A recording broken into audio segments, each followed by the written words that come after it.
আমি আসলে বলতে চাই মুরাদনগর বিএনপি কিসের বাল ফালায়, যেখানে নাবালক সন্তানেরা এনসিপির লোক আসিফের উপদেষ্টার পোলাপাইনে বিএনপির পোলাপাইনেরে মারে দাঁত ভেঙে ফেলায়, ছাত্রদলের পোলাপাইনেরে মারে যুবদল পোলাপাইনেরে মানে।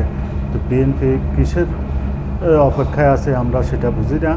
তো এইভাবে বিএনপি কুমিল্লা মুরাদনগরে কি বিএনপি নেয়? বিএনপি কিসের বাল ফালায়? বিএনপি কার বাল ফালায়? বিএনপি কী করে? নিজের পোলাপাইনেরে প্রোডাকশন দিতে পারে না।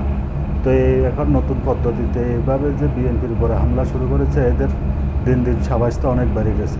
তো এরা তো দেশের বরবাদ করে দিব। যে পোলাপাটা 2-2.5 কোটি টাকা সাদাবাজি করতে পারে, তার উপদেষ্টার তাহলে 1000 কোটি করতে পারে। তার যে উপদেষ্টার এভিএস 4 মাসে করিয়ে এলায় 400 কোটি টাকা, যার হাসিনার দুর্নীতিও হার মারে 17 বছরে হাসিনার পিয়ন করছে 400 কোটি, এতের করছে 4 মাসে 400 কোটি। আর নাবালক পোলাটা রাফিদ যা করছে হলে 2.5 কোটি টাকা এক জায়গার থেকে সাদাবাজ। তো সাদাবাজ কোন, দুর্নীতিবাজ কোন, আপনারা সেটাই লক্ষ্য করতে পারলেন না। তো বিএনপি কিসের বাল ফালায় সেটা আমি জানতে চাই।